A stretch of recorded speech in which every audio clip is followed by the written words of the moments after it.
Good evening, everyone, whether you were here last night or this is your first night on with the grant workshop.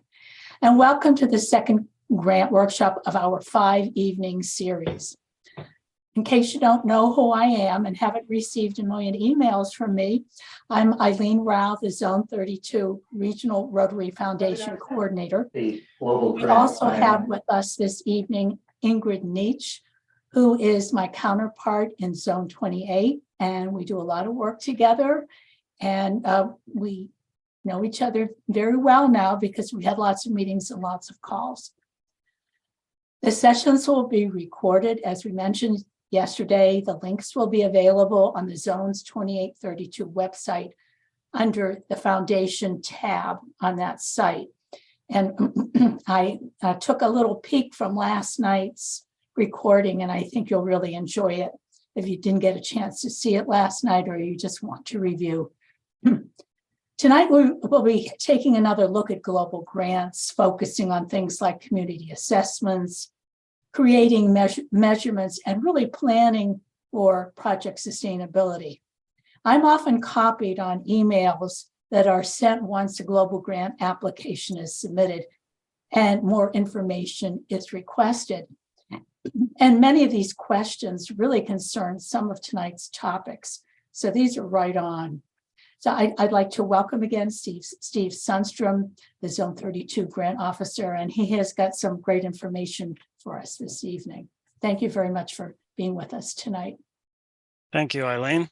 And thank you everyone for attending tonight. Another evening with Rotary Grants. And tonight we're going to be taking a closer look at community assessments.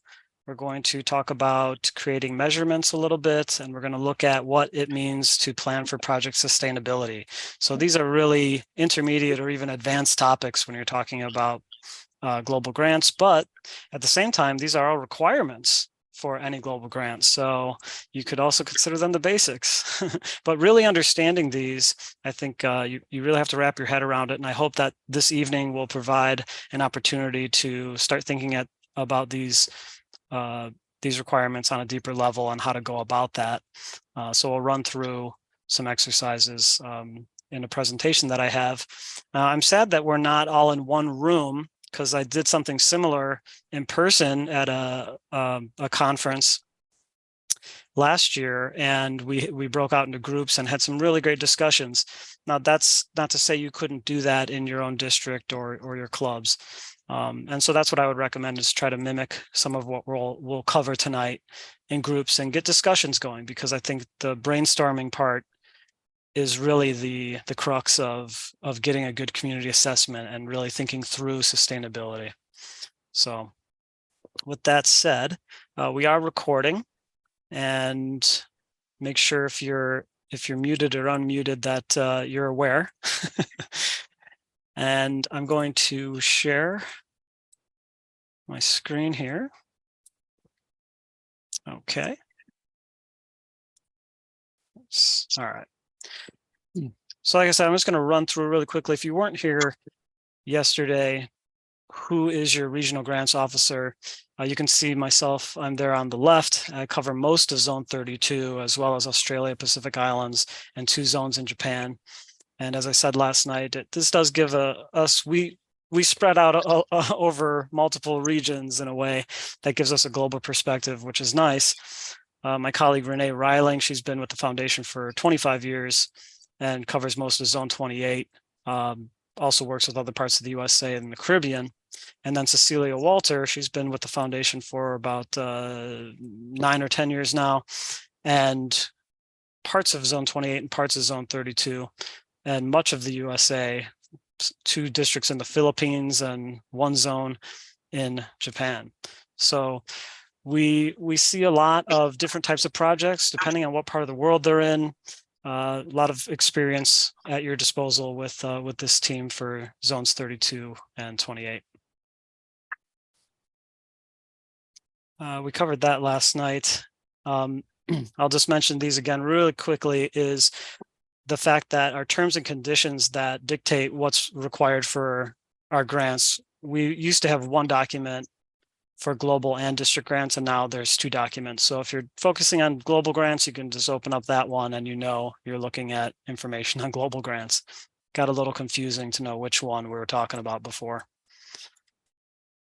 Rotary Act participation starting from this program year, able to start involving Rotary Act members into global grants. Hopefully, we want them to have prior experience in some way, shape, or form, even if it's with fundraising or being active in implementing a grant. It's in some way that they know what they're getting into, I think is what we would say. But they can start being one of the sponsors on a global grant, and also they can sponsor activities in your district grant. So we encourage you to start getting them involved. Our funding model has gone through some changes over the years, especially the past 2 or 3 years, with cash contributions no longer being matched, and DDF, your district designated funds, now being matched at 80%. But this is allowing us to have the World Fund available throughout the year. We've had some challenges, not only because of capacity of the World Fund, but obviously demand in the world for things like PPE, which is an acronym a lot of people are familiar with these days. And another change we'll talk about a little bit is the fact that the grant bank account process has changed, so that we're asking for this after you submit the application and before we approve an application. Used to be after an application was approved, we would ask for your bank details, but that caused a lot of delays in payments. And so of course, once it's approved, we want to get things rolling. And part of that, we decided it was good to go ahead and get that bank information. The other benefit is for us to understand who will be controlling the funds, where the funds will be sent, and we can look at any obstacles that might crop up during our review process. And that's something that would be part of pre-planning, right? So maybe part of the community assessment even. Okay, so we'll talk here about global grants. I think most people know these are considered larger, long-term projects. They have to have sustainable, measurable outcomes. They have to align with an area of focus. They require international partnership between a host sponsor and an international sponsor, minimum budget of $30,000, and then the 80% World Fund match for DDF. I like to, let's see here. I like to describe these as community investments, right? So for global grants, when we talk about sustainability, what we're looking for is we're going to make an investment with the funds through the grant, and there's going to be some change in that community, something learned that is going to last for a long time. And there's going to be, that's the return on the investment, right? So in a way, that's what we're looking for. It's a good way to think about it, I think, is when you're making an investment in the stock market or something, you want to see those returns. And you would do some research before you made an investment, in the same way you're doing some research before you start a global grant. So pretty quickly, I think everybody knows our areas of focus, and the latest one, the environment, was added. And just to give a little bit more information about that, it was officially launched in July 2021. We're accepting those. And I want to give everyone some statistics now, and this will also show you sort of the scope worldwide and within your zones of what you're doing in global grants. So first of all, just going back to the environment stats, last year we had 33 environmental applications approved. 22 of those were humanitarian, 11 were scholarships, and you can see the amounts of World Fund and total funding there in black. And then next to that in the light blue, I have so far this year, and we're on track pretty much because we do tend to see applications increase towards the end of the year. So we already have 23, 12 of those are humanitarian, 11 scholarships again. So we may have more humanitarian projects coming in, and that would increase the World Fund and total funding, but you can see what that is so far this year. And then total worldwide for last program year, our disaster response grants were very well utilized, 228 grants and 7.9 million. District grants, again, very well utilized. 478 different districts, you could say, applied for their grant. And then global grants, we had 1,197. That's about average for what we've been getting. There have been more in certain years. Of course, disaster grants, people are shifting their attention towards those efforts, and those numbers are broken out. So 1,197 last year, 76.9 million total funding. And a little bit further breakdown of those numbers I just showed, you can see by area of focus here in the lower left, the environment, those 33 grants. And then if you just scan through that, you can see disease prevention and treatment, of course, considering the the state of the world in 21-22, not surprising that 569 of our grants were considered disease prevention and treatment. It does tend to be one of the more popular areas of focus in terms of number of applications, but you can see that this is followed by water, sanitation and hygiene, community economic development, and then basic education and literacy, and then down the line there, maternity and child health.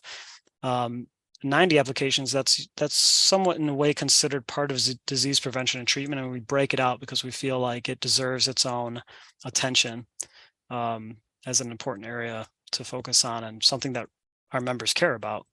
And then peace and conflict prevention. I would say some people have a hard time understanding what they can do. That seems to be one of the obstacles for having more of those, but more and more people are wading into that area of peace building and conflict prevention, and we've seen some great applications. Again, the bulk of our applications are humanitarian. That's what we're going to talk about tonight. And then scholarships, they are usually around 200 a year, and last year 145. Of course, we have a deadline of June 30th for those, and some of them get approved before and some of them get approved after. So that number is it's a little lower than what it actually is for a given academic year, about 145 last year. Okay, and then for Zone 28, these are the numbers for district grants and global grants. You can see this was if you were a host or an international sponsor, and I've got the numbers broken down further by area of focus on the left, and what kind of activity type, humanitarian, scholar, and VTT. There's only one vocational training team. But 46 as the international sponsor for Zone 28. And for Zone 32, this is the breakdown for district and global grants for last year. And was that 46 for both? Yes. Wow. Well, there you go. And so far this year, unaudited, but this is what we have, what we're tracking so far. You can see for our global grants here, we have 472 so far. So at 7 months in, it's a little low. We're not at the halfway point compared to last year yet, but like I said, we tend to get more applications towards the end of the year.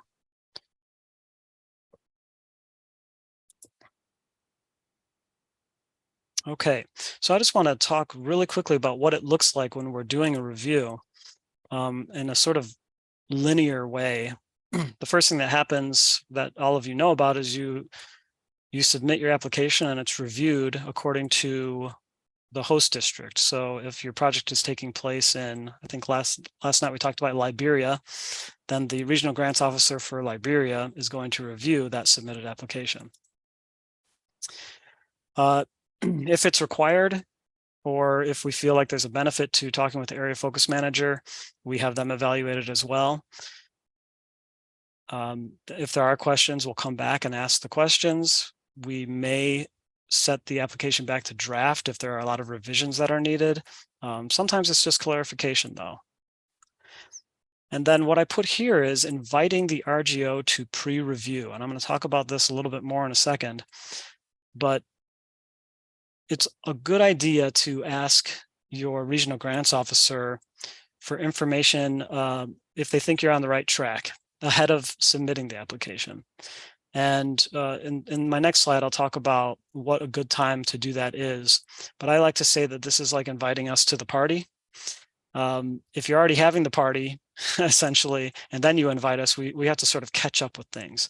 But a pre-review is, as you're planning things, inviting us to take a look, and we'll be part of the process a little earlier, understand what to expect, and maybe give you some advice along the way. So that can reduce the number of questions that are being asked later on. And we will provide guidance. This Rotary's grant process is not usually just approve or decline with no information. We will usually provide you some guidance and a chance to make some adjustments, and then make a final grant decision. So what about making a preliminary review request? One time to do that would be after you've conducted a community assessment. That's the main topic for tonight. Once you've done a community assessment, coming to your regional grants officer with that information gives us something to go on to help you design the project in a way that would be approved. But also, of course, you might have done your community assessment, but not know which area of focus it's going to be. If you know that, it's going to make it a little bit easier for us to give you some guidance. Another thing would be, do you understand the sustainability component for the future of what you expect to happen in that community after the grant is completed? If you have some of those more midterm, long-term goals in mind, we can also give you some guidance based on that. And then lastly, if you do already know budget information, if you have some details about the budget you're putting together, sending us that information helps us to look at qualification and our requirements for approval. So once you have these components, I would say this is a good time to, if you do have all these components, it's a good time to contact your regional grants officer and say, how are we doing? Now, I'd really like to introduce this project, even though it wasn't in your zones, but this is a great example of a project that I approved in 2019. And you can see it's Global Grant 1.8. That's most people might know this, but the first two numbers are the program year. So they created this in the 2018 program year, and it was approved in 2019, but it keeps that number. So this one was called the Family and Community Conflict Resolution in Mongolia project. The great thing about this project is they did a preliminary review on potential vocational training in Mongolia, and they did this in March 2018, and they wrote up a 5-page community assessment, which they sent to me. Along with that, they had proposed 2 itineraries for 2 teams, because this was a vocational training team, and one going to Mongolia and one team going to Australia. And so I could see, I knew right away that part of their budget was going to be that travel, how many people they were expecting to go. They also had a 4-page project summary that they sent me, including immediate and long-term goals. Like I talked about that sustainability part, they had that in mind. And they had a list of main activities and some of the counterparts of the people that they had worked with in their community assessment. They named them. And so I had a really clear idea that their community assessment was in depth and was going to help them design their project. Lessons in fatherhood, Rotary. I don't see the participant list, but if anybody is unmuted, just check on that for me, please.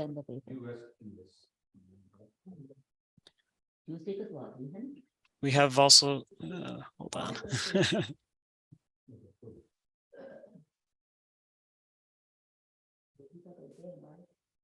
Not quite sure how to get back to do that without unsharing. So yeah, if you are unmuted, just be aware of that. Thank you. We also had a project timeframe that they had in mind, and okay. So they sent this to me in advance, and then they were able to submit their application just a month later with a budget of $32,000. The objective to provide family dispute resolution training to court-appointed legal mediators and state-employed social workers, and approved local NGOs qualified for conflict management and alternate dispute resolution. This is all to support single fathers with parenting skills, child rights, and conflict competency training in Erdenet, Mongolia. So it was co-sponsored by clubs in Australia and Mongolia. And it was approved just 1 month later, and we were able to do a split payment, some of the funds going to Mongolia, some of the funds going to Australia, because they were purchasing plane tickets and other things in both countries. They had a project kickoff in July 2019, let me know that things are going very well, and submitted a project progress report by about a year later, and said that they had leftover funds, which they asked if they could translate additional court documents into Mongolian, since they had the funds, and that's within scope. We approved that as well. They submitted a final report in November 2021. You'll see in the lower left-hand corner here, we wanted to publicize this, and so you can read about this project more in Rotary Voices on September 27th. And also they were featured in the magazine, Rotary Magazine, the September 2022 issue, Lessons in Fatherhood. So this was a really great project. A member of the cadre, actually, Jennifer Scott, was one of the people who was leading this project. So no surprise that it was well organized, but just it goes to show that not only can it be done, but the results really do show when that much work is put into the planning and design. So community assessments, these are the very first step that you're taking when you're designing a global grant. And what is a community assessment? Well, first of all, some people might say it depends on how you you learn about a community that you want to get involved in and do a grant with, right? Maybe somebody comes to your club. Maybe somebody that you know overseas tells you about an opportunity, right? So you might think you know what the project would look like based on that. And that would be a totally rational conclusion, except for that's why we're requiring a community assessment. And these need to be done face-to-face with the people of the community, because we want to hear their voice. We want you to hear their voice. And we want this to be not only personal that way, but an objective analysis. That's what we want to have happen here, is not only hearsay from somebody, but do an objective analysis. And so one way that that's done is through understanding these 4 components. What are the strengths of that community? What are the weaknesses of that community? What are the needs of that community? What are the assets of that community? Not just the needs, but all 4 of these things put together lets you know what it is that you have to work with, right? So a good community needs assessment, or a community assessment, is going to outline all of these things so that you can discover opportunities to have people in the community get involved. Or like it says here, identify relevant opportunities. And then the next question often is, how do we conduct this community assessment? Well, that question we asked, and the one answer is you can fund it with your district grant if you know in advance. But not all community assessments have a high cost, but one way to do that is you can utilize your district grant for that. I also get the question, who can do the community assessment? Does it have to be the international sponsor flying over and doing it? No. Of course, you have a host sponsor that's already in the country. They are within the vicinity of that community where the grant project is taking place. They can do that.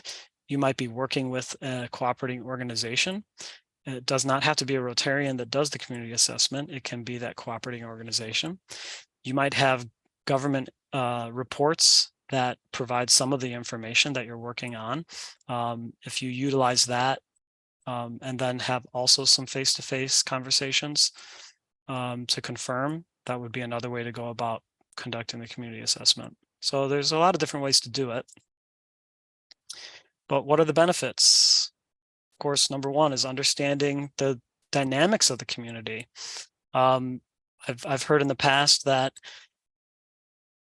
for water and sanitation projects, for for water supply, they they provided better water supply, but they didn't talk to the women that were going to collect the water, and they didn't realize that it was a valuable time for them to talk while they went to go get water.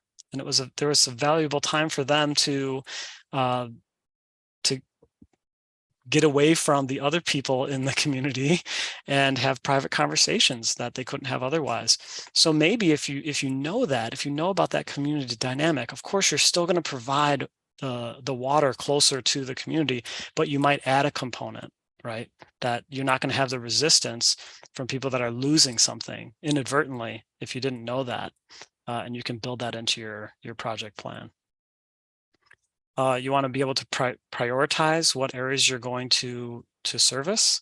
So maybe there's, even within one community, there may be a higher need in one area over another, and you need to prioritize that. Building relationships. This is something we talked about before we even started our meeting, is what about forming that relationship with even your host sponsor, let alone the host community? The community assessment is a great opportunity to do that, right? If you involve the host sponsor in this, you're going to get to know who's the person that's responding to you, what skills do they have, how are they involved locally, right? And then, of course, if you have an international sponsor working with you and you're the host sponsor, how are they going to be supporting you and the relationship that's there? So this is a great way to build a relationship with other members of Rotary as well as with the community. It also encourages that community participation. If you want this project to sustain, what changes you have take place through the project, the community members need to be part of that, right? Just giving somebody something doesn't always last a long time.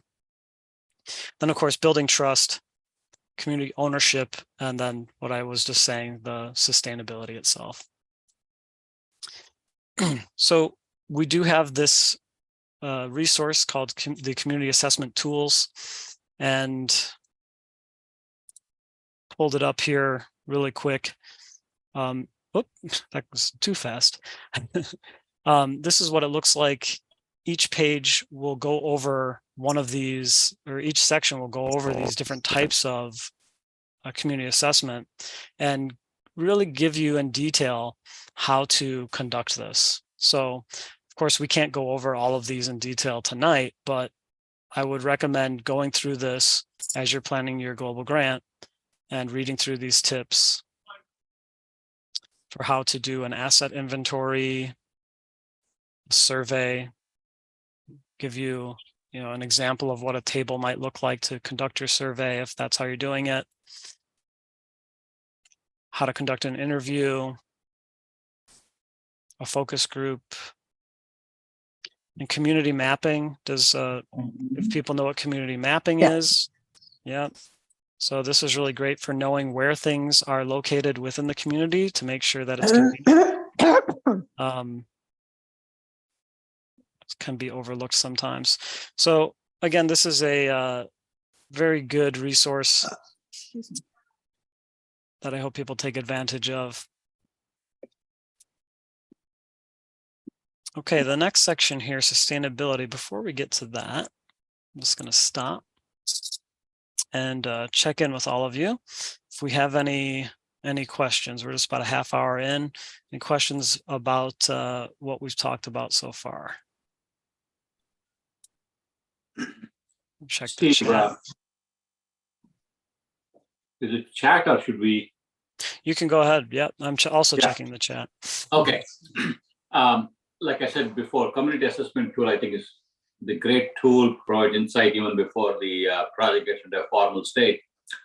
My question is, on the community assessment tool, you have interviews, surveys, and various other aspects to elicit the needs, and also the other three parts we mentioned. Are there any best practices that you can share with us? And I don't know if there is, if you're doing a water project, here are some of the different community assessment examples or other areas of focus, environment, and so on. Thank you. Yeah, thanks. The last sort of like the last page of that community assessment tool does give per area focus who you might want to focus on or what kinds of community assessment to work on.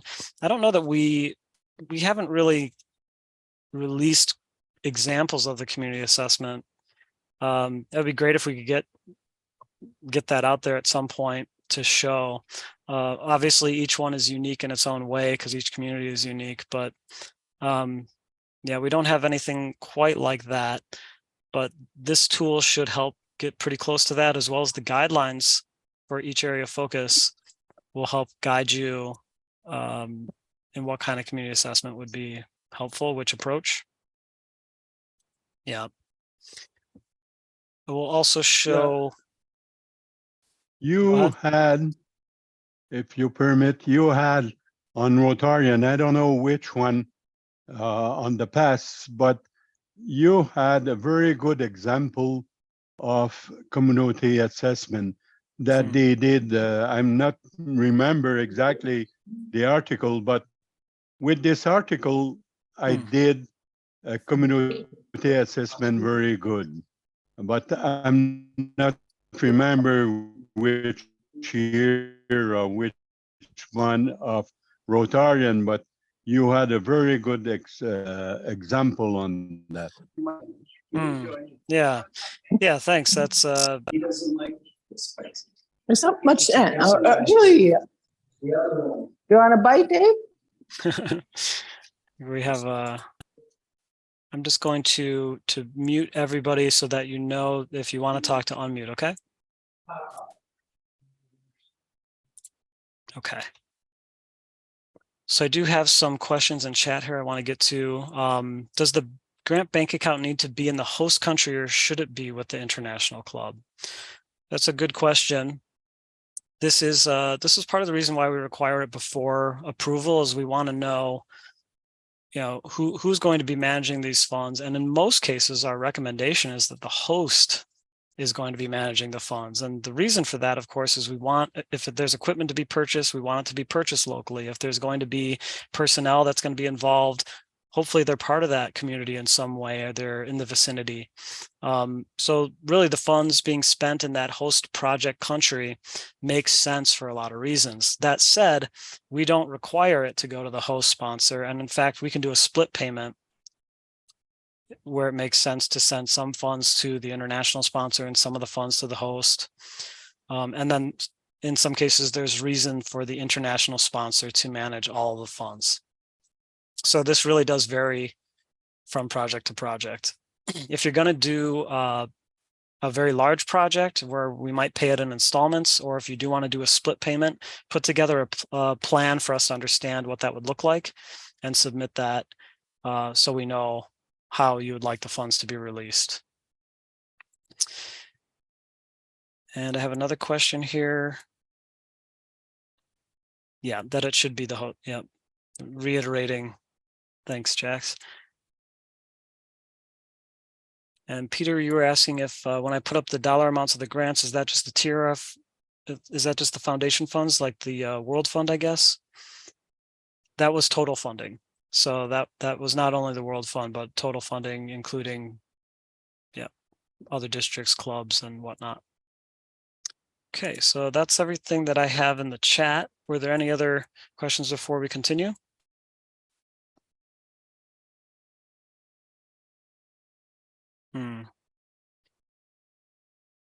Steve, I just threw one in. I'm new a little bit and I'm trying to get a feel for grants for, like, we're looking at grants in Africa and we're saying our clubs putting in money, our districts putting in money, trying to figure out balancing that against the prior question of where should the funds be maintained in the records, because in a sense, both the international sponsor and the host sponsor, assuming that one is in North America and one is not in North America, are responsible to the foundation for the funds.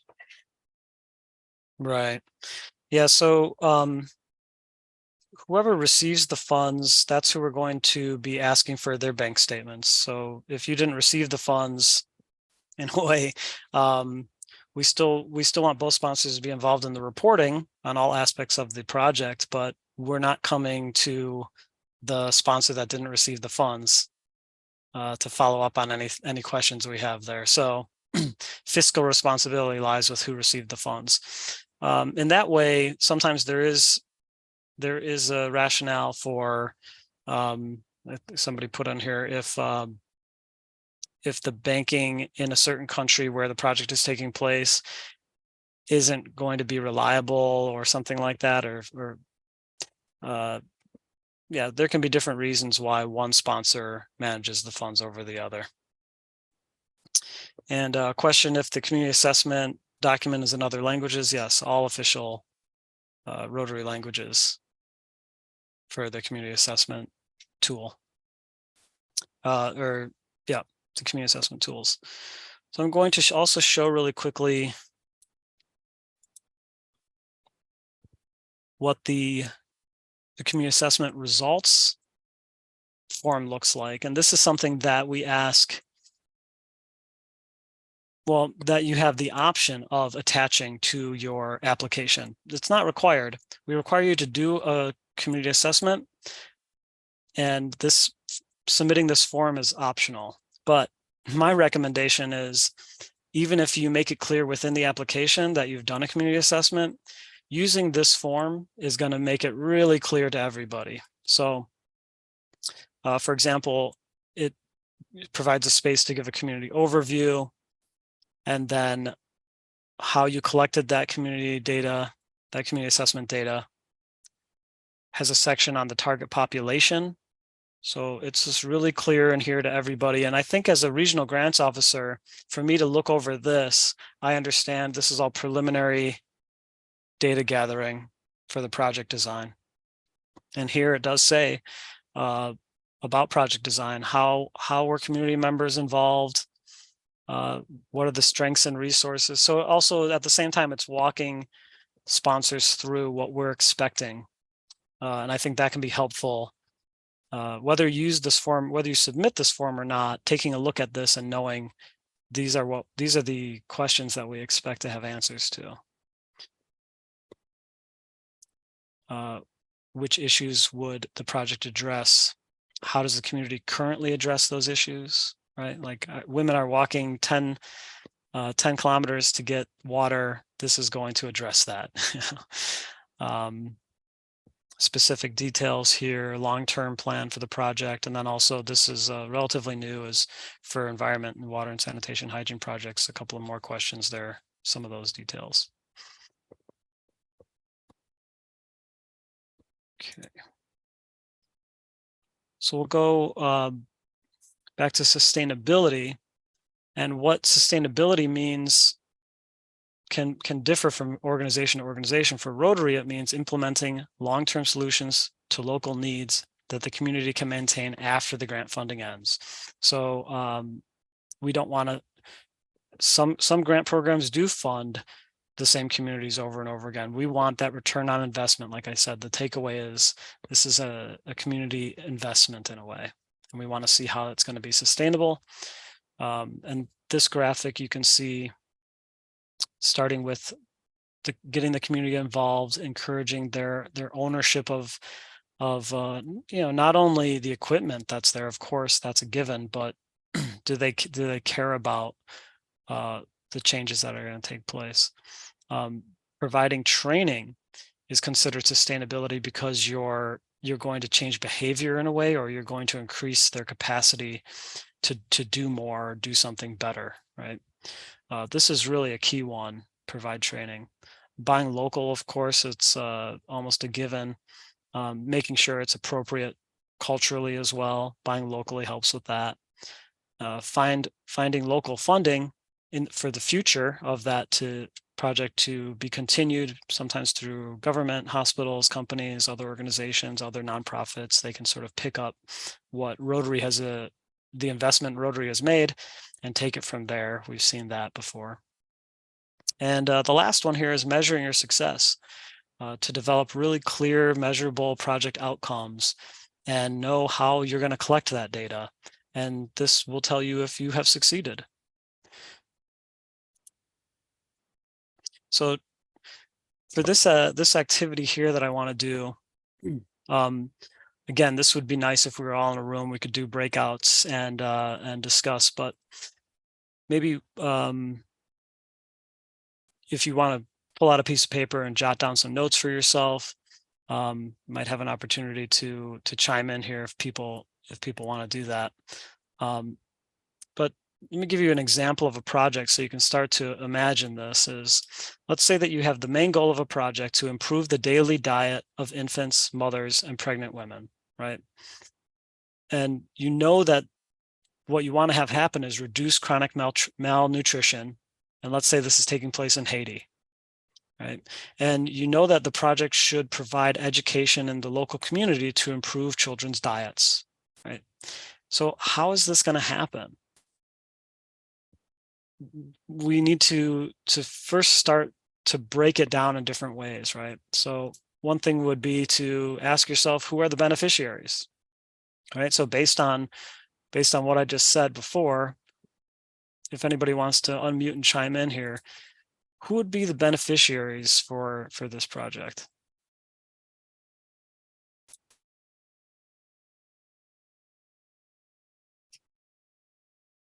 All of them. Yeah, go ahead and name them, Claudia. Well, there would be the infants, the mothers, the pregnant women, and the children. Yeah. So those are sort of the obvious ones are right there, right? Mhm. And what about this part here where it says about provide education? What might that look like?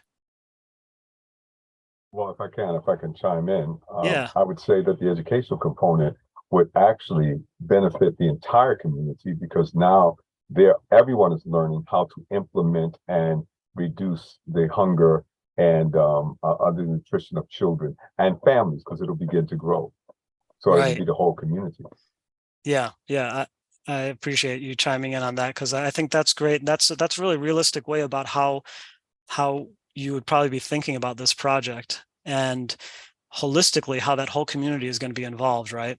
Now we know that the direct beneficiaries, like Claudia was just saying, it's probably going to be, those infants, right? Or the young children up to age 5, if it's going to be a maternal and child health type project. We know our requirements are up to age 5.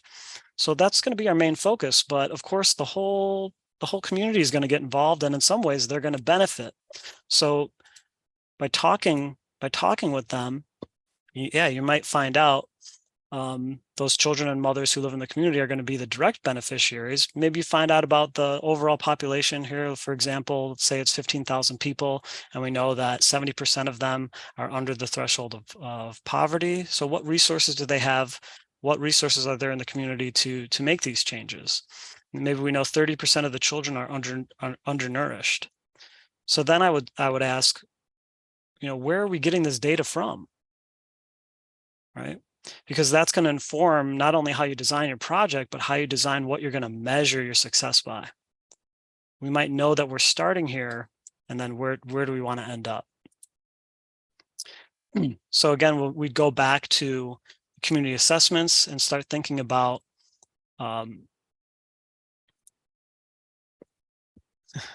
sorry, doing this on Zoom. Sorry to pause. And start thinking about which of these would be appropriate to start looking into this community for a nutrition type project. All right, so which community assessments might we do? The first one that probably would come to mind would be to do a survey or a records review. That's records review is not on here, but maybe consider that a survey. Where would we get that information from? Does anybody want to chime in there?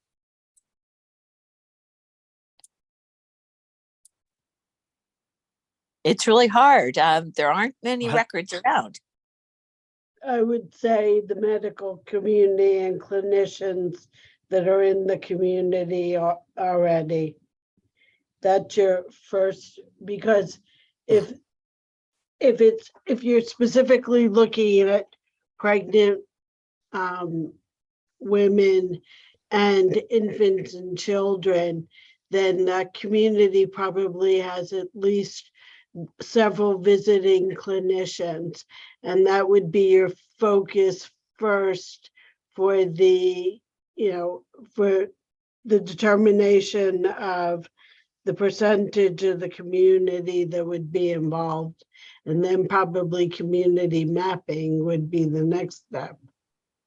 Okay, yeah, that could be interesting to figure out where everybody is, where things are located in that community. Because if you're going to be providing food in some way, yeah, I agree.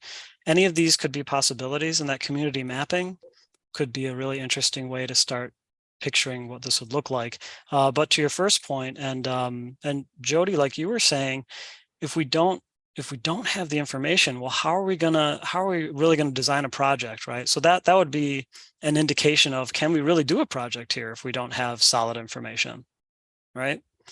But if we do have the information, where is it coming from? It's probably going to be somewhere in that health provider community.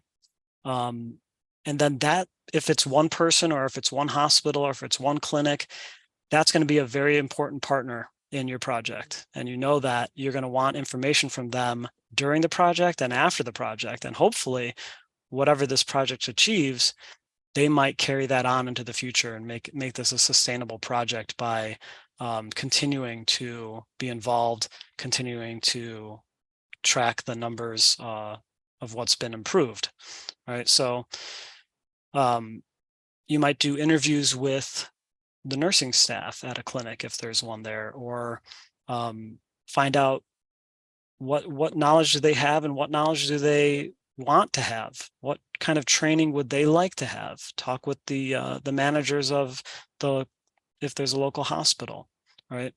So if we're talking about malnutrition, it's basically within disease prevention and treatment, that maternal, child, and health subsection. So it is going to be focused in the health community, and that's going to be one of your most reliable sources of information, and those are going to be reliable people to start to work with. But of course, the children themselves, the women, the families that are part of that community, everybody might be involved in some way. And so if what there's measurement? community, Yeah, go if ahead. there's community mapping that's taking place, if there are food serving, we call them food pantries over here, food pantries and things like that, you might want to talk to them and find out what their experiences are also, and the levels of, or the ages of the people who are coming in and who they're feeding through their programs, because they will have a lot of firsthand information as well. Yes. Yeah, that's great. Yeah, so this is a good example of the type of brainstorming, and I'm glad we can recreate it somewhat over Zoom here. Yeah, start talking within your club or within your district, and get these ideas out there, and then talk with the other sponsor about how you're going to partner with those people, and talk with the community. What are the like, where are the food pantries, if that's how it's going to get rolled out? So that's how you would start to figure out the measurements. And basically what you're going to do for the application at this stage is you're going to set a baseline. And that's something, as the regional grants officer, that I'm looking at, is I want to know where our start line is. And then I want you to, in the application, tell me where it's going to end up. So we're looking at what conditions look like now. We're looking after project completion, what things will look like then, and what's the change that takes place. So if that's really clear in your application, that shows us a strong community assessment, and that shows us good measures, and that shows us the sustainability or the long-term effects that you want to have. So it all starts with that community assessment. Identify opportunities for disease prevention in the community, and probably healthcare worker training, right, in this particular case. You can refer to that Global Grant Monitoring and Evaluation Plan supplement. I know Jax is on this call, and she had asked me a while back, I think somebody else asked too. Environment actually is not included in that evaluation plan at the moment. I've been told it's being worked on as we speak.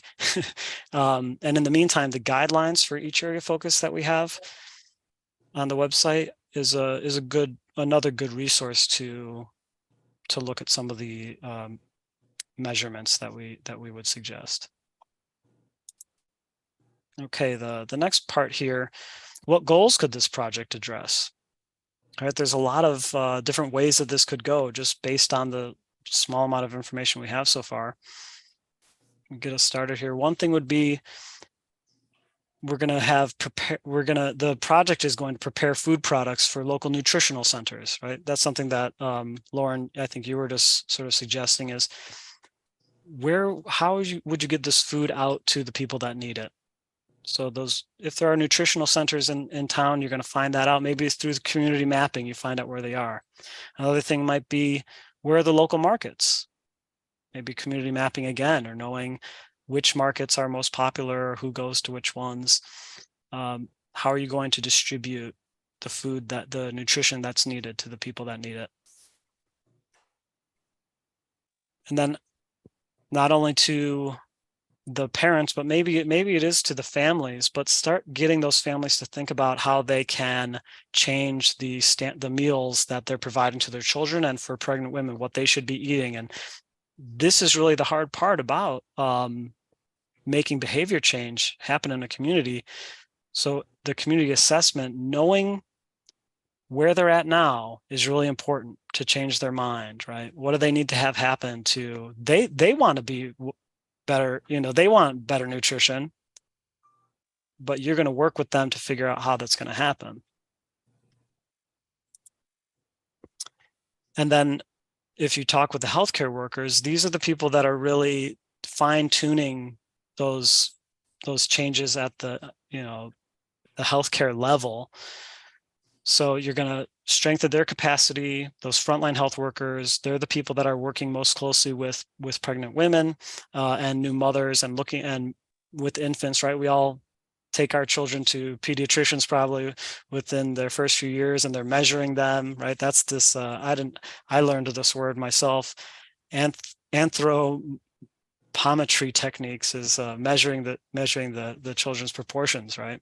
So are they doing that on a regular basis at regular intervals? And do the parents know to bring their children at those regular intervals? Is this part of it? Because that's another behavior change that you may need to implement. Are they doing it? Maybe they are. If they're not, how can you make sure that they're bringing the children to those appointments, that they have access to it, that the measurements are being taken, that the measurements are being recorded, that you'll know that those indicators are improving over time. By the end of your project, how many children are born in a year, right? How many of them are showing measurements that are indicating that the nutrition that's been introduced is having the desired effect, right? So that's really where it gets down to, who do you need to have involved at the community level to be taking the measurements? If you're only relying on what people are saying, or some partners, maybe it's a local nonprofit organization, but maybe they don't have all the information you need to be collecting. So these are some of the things that can come out. And the last thing is connected to training. Maybe those healthcare workers need specialized training on how to counsel women who might have special needs.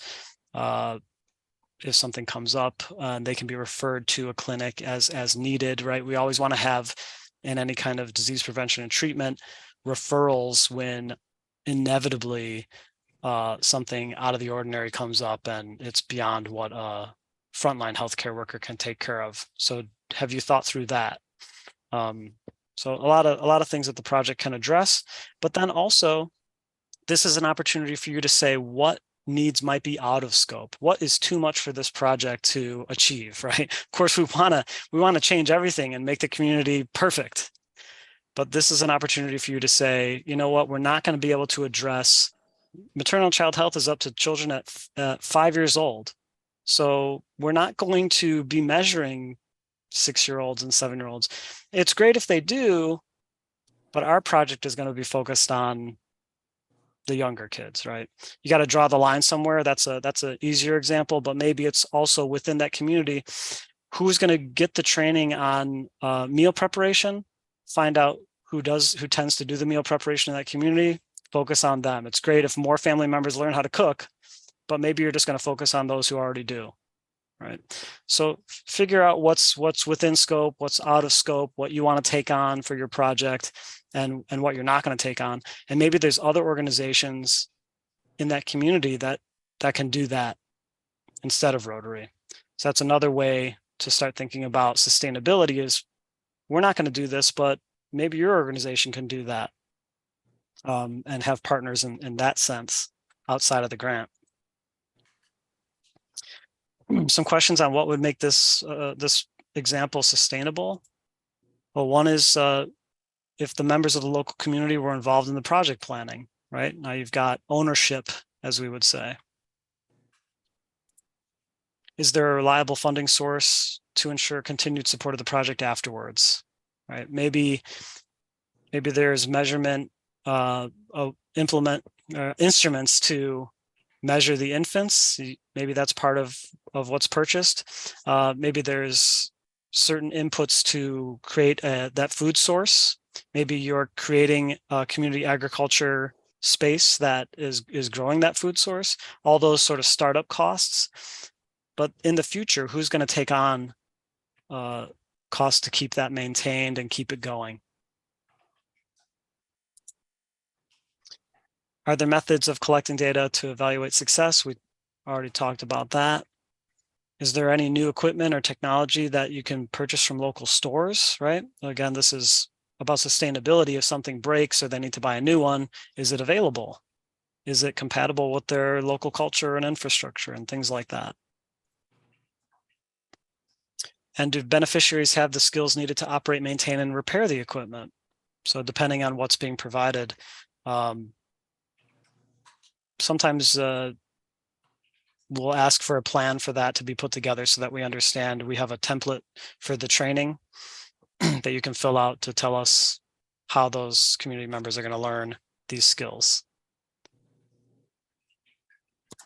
And so the last question, why do you think some projects are declined? Based on what we just talked about.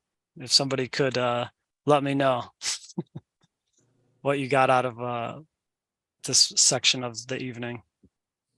We try to do too much. Barbara, did you say try to do too much? Yeah, some cases, yeah. Yeah. Oh, lack of sustainability. Yeah. Yeah. Can't be continued. Right. No community buy-in. Yeah, It if was a that's good not idea, but it was all of yours. It was all you, not no one else. right. Yeah. If you haven't really included the community in doing it, nobody wants to invest in something that's only going to last for a year or two. So do you have community buy-in? Has that been shown in the application? So sometimes as a regional grants officer, I'll say this on that point is, I have a feeling that you know more than you're telling me. Sometimes that happens. How is this information getting communicated to us so that we understand? And in a way, this is a good exercise. And I don't mean to justify, to explain it to the person who doesn't know, but in a way that is a good exercise. If you explain something to me for the first time and I get it, you've really thought this through, right? This is a good indication that it's really been thought through. If I have to come back and ask a lot of questions, maybe it hasn't been thought through, but sometimes that's fine. We're happy to come back and ask the questions. And sometimes those answers are there. And I can sometimes tell, I think you have the answer and this is what I need to know. And then a week later, I have the answer. Can I ask a question? Yeah. Do we ever have projects that we do globally that are intentionally not sustainable, that it's going to be a kind of like a one-shot situation? Are there any situations like that at all? Well, I would say, sustainability is a requirement. That's something that we look at for approval. So we wouldn't knowingly say this has no sustainability. It's a one shot. On the other hand, you could say, what you might be asking is there a limited amount of time that Rotary is going to be involved in that community? And then there's a certain amount of trust that we hand it over. Yes, that happens all the time. We're going to do training, follow-up training, confirmation that they learned what we were hoping they would learn. And then we can't keep going back and doing the training every year, right? We're going to hand it off. So in that way, we're stepping in, we're providing something, it should have sustainability, and then we're stepping back. So to back up on that, the only thing that would be sort of like a one-shot deal would really be like a disaster relief situation coming in, because it's a disaster, you're putting in funds for that, but you're not intending to do that again. It's not going to be ongoing. Like what we're doing in the Ukraine and other places like that. It's just kind of doing that, and then that's going to be, we're not sustaining that as a grant. Right. Good question. So one thing we're not covering this evening is the disaster response grants type activity. That's a different grant program, right? Because it has different requirements. And it is because our members were saying, we want to do something, right? People have an immediate need right now. So those disaster response grants, $25,000, do something right now. And those are very different from a global grant. Now, one thing I'll mention is under the community economic development area focus, we have, if you read the policy statements, how to plan for emergencies, right? Better emergency planning, advanced planning. You might know that a certain geographic area is susceptible to disaster. How do you plan for that in advance? And typically, at least from that area of focus, what we're looking at is if the town is decimated by wildfire or by flood and everybody leaves, right? Or there's no more opportunities for livelihood in that community, right? You've lost something there. But in planning in advance for emergency preparation, maybe there's a way to maintain that community in the future and maintain livelihood in the future. So a lot of times that just it comes down to, let's say for wildfires, do people know how to protect their homes? Is there training being conducted on how to do that? Do people know where to go in the event of an emergency to evacuate? Having those plans be put into place. Those types of things do have sustainable effects, because it should serve the community for many years, and they can survive multiple disasters. So that's sort of the idea behind that. That would be my example of a difference between disaster response, where you're just responding to immediate need, and you're doing a community assessment, you're understanding their needs, you're planning for the future and a sustainable future. That would be a global grant. So Steve, I'd like to add a few more key success factors to making the project sustainable. As in every project, there is the implementation phase and there's the continuity or beyond implementation, which is what we call a sustainability. In addition to having goals and being able to measure measures of goodness, we need to make sure that not only the goals apply to the implementation part, but also a sustainability part. And then there is this kind of a gray area, the transition or the handoff. So we need to ensure that the project plan not only involves the implementation, but then when the Rotary and the partners walk away from there, are there new partners coming in? Are there new NGOs coming in to take over the sustainability part and how it's funded and what are the goals, and are there going to be monitoring mechanisms and feedback? So that way, it's not as we know, many projects kind of fall off the edge.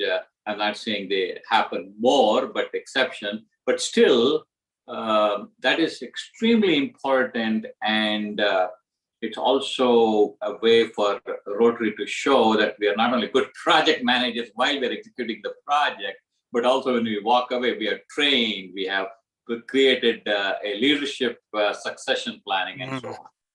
Yes, leadership succession planning is a great way to phrase it. Depending on who you're working with in that community, that's who you're building their capacity to be able to do it without Rotary. Of course, especially the host sponsor, if they're in the vicinity, they're gonna remain involved. Rotary can stay involved in the community and help out in different ways too. But we want to see that success, just like you said. And then as I forget who said it now, but like what's too much, right? What are we not going to take on? So you can decide that as well. But that handoff, and I think might be a good time just really quickly look, since we've gone over that project, I'll show you. This is that Global Grants Monitoring and Evaluation Plan supplement. And here's the maternal and child health measures. So when you're trying to figure out in the application what measures you'll choose, these are the ones that are preset.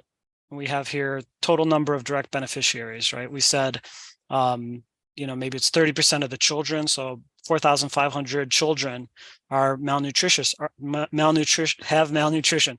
Are we going to help all of them, right?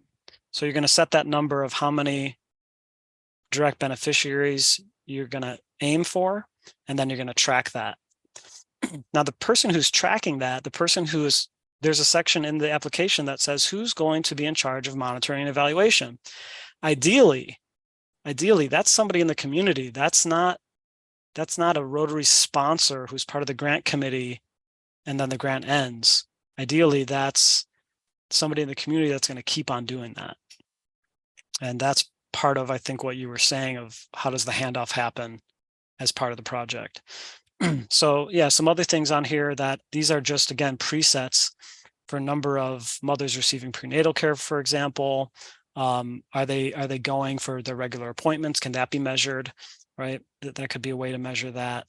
The number of those health professionals that are being trained, and maybe it's in two sections. Maybe you have the frontline workers are one training group, and then you have the pediatricians or the doctors, another training group. You could measure those separately if you want to.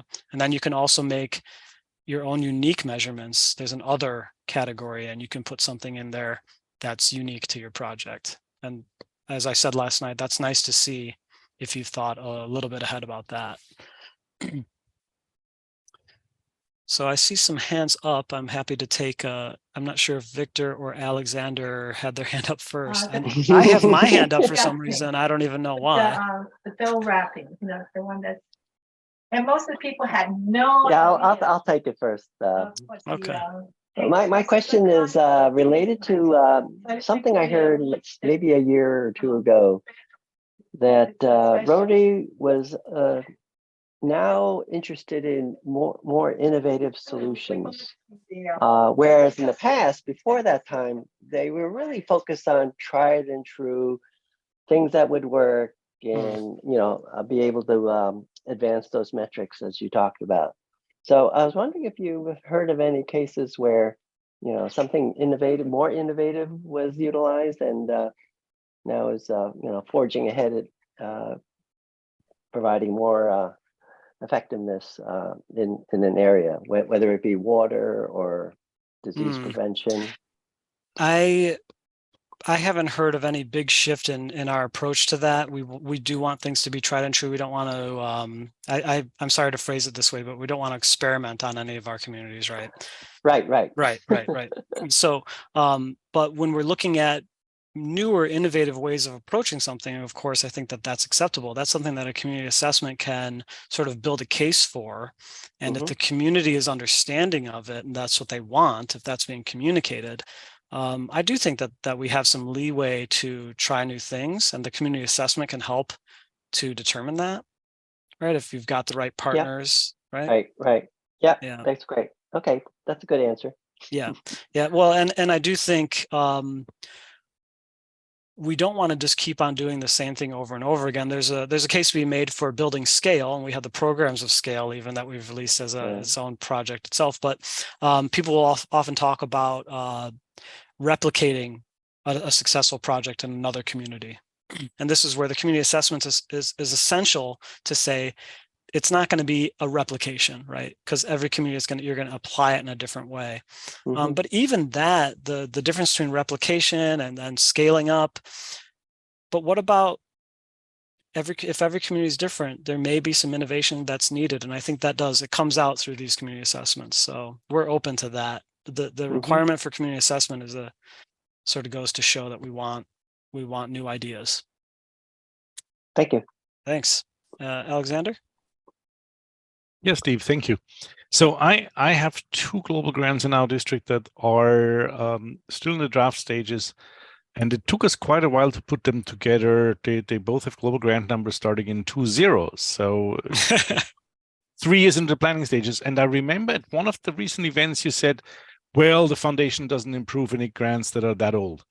Can you elaborate a little bit more on whether or not we can still submit those, because we're getting close to finally putting all the funding points together, and it would be really difficult to just start from scratch. So if you have any insight on that, that would be super helpful. Yeah, let me see what I can tell you. We can reconvene another time as well to talk in more detail, but for everyone's information. So from time to time, of course, we make updates to the application itself. We make updates to our system. We try to make improvements. When I say updates, and the older an application is, maybe it doesn't have all those improvements. That's one thing that really is important to think about. 2020, probably is not going to be much of a problem. In our terms and conditions, though, we're asking that you're not working on something for more than 6 months. And the reason for that is we still want the information to be relevant, right? In our community assessment, it says in there, within the last year. If you do a community assessment 2 years ago, and we don't have updated information, well, needs change, right? Or maybe that solution's already been introduced in the last 2 years. Somebody else already did it. Okay, so that makes sense. Yeah, Thank I you. think it's fine as long as you're updating your information to be working on it for a while. That, to be honest, I think it happens all the time. And what we're looking for is that the information that we're getting is current. Okay, thank you. Yeah, you're welcome. Pat? Hi, I'm just wondering, we've got our measurements identified and the data and the frequency, but is there something other than that supplemental plan document that shows how to present the findings over time, or how, like, is there a form for gathering it? For gathering the Yeah, and putting their results together. Nothing that we have preset those types of forms. No, not that I can think of. So we would create some sort of an Excel spreadsheet, for instance, for them to enter the information in, because they're asking in all instances for a breakdown by age and gender. And over time, it gets kind of confusing. Okay, yeah. I will say for projects that deal with certain communities like schools, especially, let's say you're introducing a water and sanitation project to a school. Now that's going to cover two areas of focus, right? If it's dealing with the basic education and literacy now, because it's taking place in a school. We're going to ask for metrics about the number. We want to know what, let's say you're going to be building toilet blocks. That happens a lot, right? What do they have now?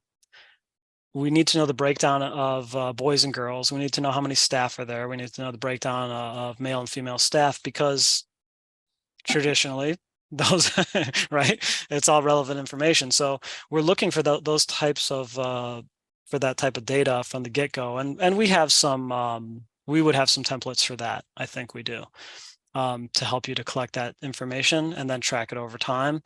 You know, in terms of like, cleaning schedules, maintenance schedules, and things like that. I think you can find some templates out there. We might have some from past projects. Okay, so who should we contact?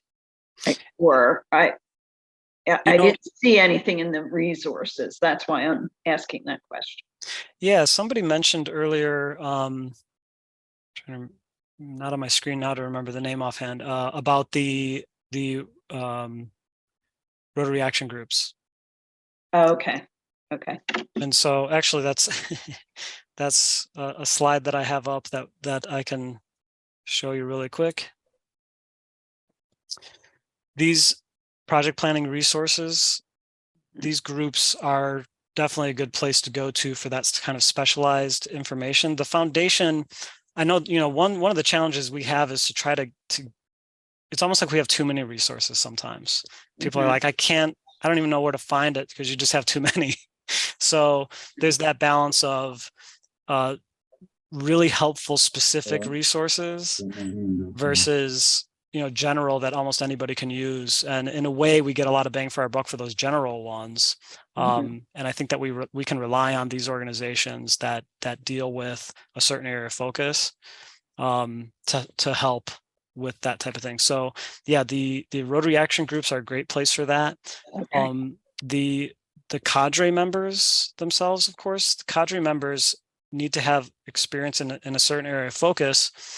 And they will often have reviewed other projects. And so they may definitely have those types of resources. Okay. You can request a cadre review in advance of your project, and we can help put that together, put you in touch with a member of the cadre, hopefully, nearby within the same country usually, so you can communicate with them.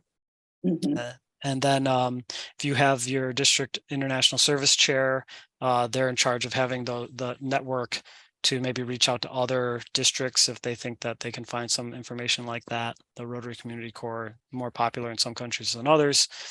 But then you could talk with your regional grants officer if you have if you're doing a lot of projects in a certain country. Some countries do tend to have a lot of the same area focus type projects, and they've seen good examples. It's okay to ask your grants officer. Okay, thanks. Yeah. And let's see, we have a few more minutes here, and I wanted to just show you this slide for some best practices. These are my suggestions for submitting a global grant application. Like I said, requesting that preliminary review by the regional grants officer that's going to be conducting the review.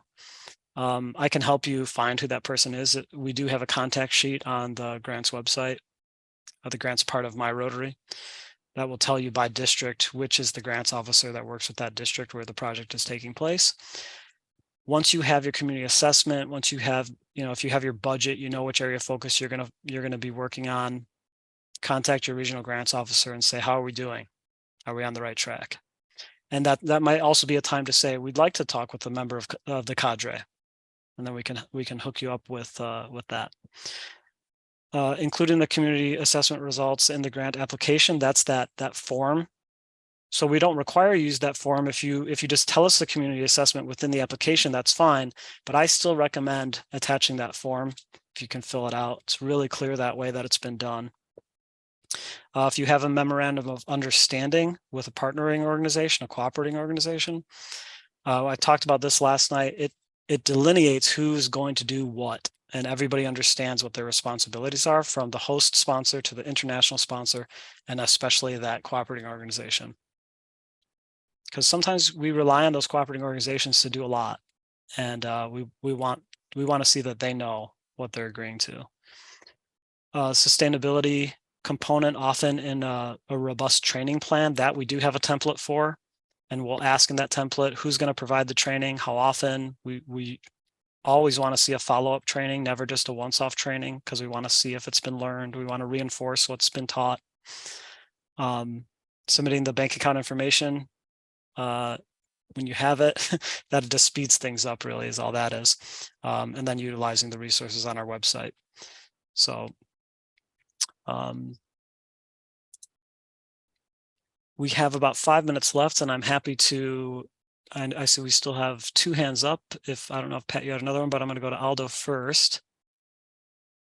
Yeah, thanks, Steve. To expedite the process and to eliminate a lot of the questions, and also assist with a lot of the directive and answers, what we have in District 7080. We have the Grants Review Committee. I'm chairing that, and I have a dynamite group with me. There's a committee of 4. And what we do, we review the process, review the global grant application, and make recommendations. Like I said, the Dynamite Group, a lot of experience, and matter of fact, Bill is one of the members is on Zoom with me right now, and that saves a lot of time and going back and forth. We also advise the district foundation chair prior to signing and moving it on. So we have found that to be very helpful and to expedite the process in general. Yeah, that's great. Good example. Yeah, of that type of oversight and making sure that things are happening the way that they should, I think, and gathering that brain trust together. Yeah. Mm-hmm. Yeah, I know that there are some, there's been so much grant activity in Haiti, but they are the preeminent example of that. Actually, they had the Haiti task force. If anybody's done a project there, everything was run through them first, just so that they could manage the amount of grant activity that was taking place. But yeah, absolutely. Have a task force in your own districts. Right. Any other questions?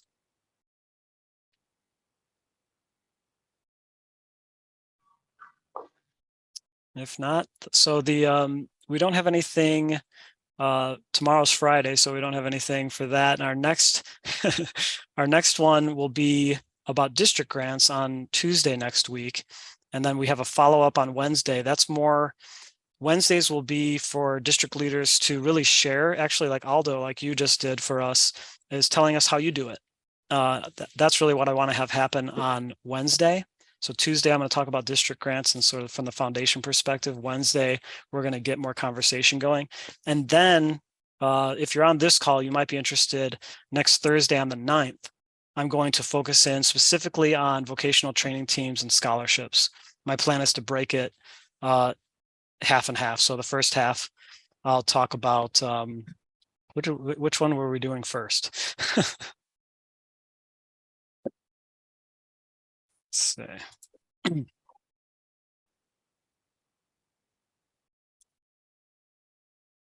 We're doing scholarships for the first half hour, and then we'll do vocational training teams for the second half hour. So you can attend the whole thing, of course. If you're only interested in vocational training teams, you can log on a half hour later. We'll cover that. So let's see. You know what? I didn't go through the chat. We only have a couple minutes left. I can always go through this and see if there's any questions that I can answer for people. But is there anything pressing in the chat that I should get to before I hand it back over to Eileen? If not, we'll end it here. Thank you, everybody, for your participation. If you were here last night and tonight, my hat's off to you. Thank you very much. I really appreciate everybody, everything that you do for Rotary. It's great to work with you. Eileen, back to you. Thank you. Good. Thank you very much, everyone, for being on tonight. We're always looking for other topics to have workshops on. So if you have an idea or you would like to learn more about something, if you could send me an email with that idea, that would be great. Also, if you have not signed up for next week's sessions and you would really like to, I can gladly send you the links for all three of the sessions next week. In the meantime, have a great rest of your evening and keep warm this weekend. A lot of us will be in the deep freeze. So I'm planning not to even put my nose out on Saturday. They're talking about negative Fahrenheit numbers. Anyway, thank you again and enjoy this evening and enjoy this weekend. Stay well.